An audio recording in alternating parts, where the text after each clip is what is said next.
46 babesleku klimatikoz osatutako sari batek herritarrak babesten dauz jadan Gernika Lumon. Udalak babesleku klimatikoak ezartzeko lanak amaitu dauz. Udalerri osoan zehar banatutako azpiegitura da hau temperaturen igoerari aurre egiteko.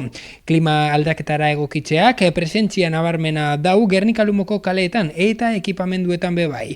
Udalak babesleku klimatikoen sarea babesleku klimatikoak ezarri dauz. Azpiegitura hori 46 espazio gozatzen dabela esan dau, eta udalerri osoan zehar banatuta daudela adierazi dau. Herritarrek leku seguruak eta erosoak izango dabez beraz muturreko beroaldietan. Sarea, kanpoko 36 babesleku osatzen dabe, batez be itzal eta aireztapen naturala daben parke, plaza eta berdegunetan, bai eta udal eraikinetan zein espazio publikoetan kokatutako 6 babeslekuk be.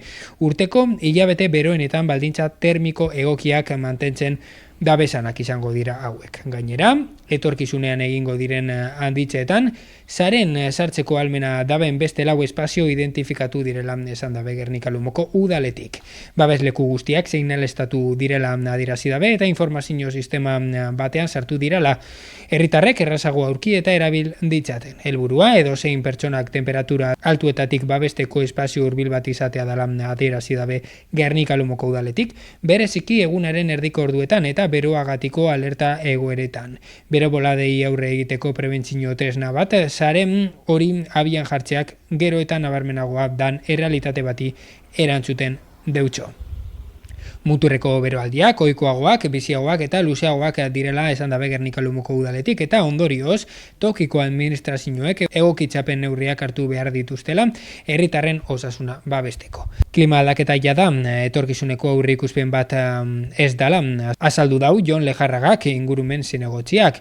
Izan be, egunerokoan eragina daben errealitate bat dala aipatu dau eta sare horren bidez urratz garrantzitsua ematen dabiela herritarrak babesteko eta pertsona guztiek muturreko beroaldietan babesteko espazio irisgarriak dituztela bermatzeko. Espazio irisgarriak eta hurbilezkoak babeslekuak hautatzeko, IOBek Europar Batasunak bultzatutako Life Urban Klima 2050 programaren barruan ezarritako irizpidei jarraitu zaie. Baloratutako betekizunen artean, irisgarritasun unibertsala daudela adierazi dabe, hurbiltasuna, doako sarbidea, oinarrizko zerbitzuen eskuragarritasuna eta hiri inguruneak, baino baldintza termiko hobeak eskaintzeko gaitasuna be bai. Sarea udalerriko hainbat eremutan banatzen dela adierazi dabe Gernika Lumoko udaletik, estaldura orekatua bermatzeko eta biztanleek espazio horietako batera minutu gutxitan sartu ahal izatea errazteko. Barruko babeslekuen artean, Merkatu Plaza, Jaialai Frontoia, Santa Luziako gizartetxea, Santa Luzia Ermita eta 3. adinekoen elkartea daudela adierazi dabe Gernika Lumoko udaletik. Azpiegitura hori ezartzea klima egokitzeko udal estrategiaren parte dela adierazi dabe, udalerrirako egindako azterlanen arabera temperaturek gora egingo dabiela, pizkanaka datozen hamarkadetan, gero eta bero gehiago egongo dela adierazi dabe, eta biztanle gero eta beroaldi handiagoa sufrituko dabiela. Eragin handiago izango dabe kolektibo kalte berenetan, hala nola adinekoetan, haurtzaroan edo gaixotasun kronikoak dituztenetan.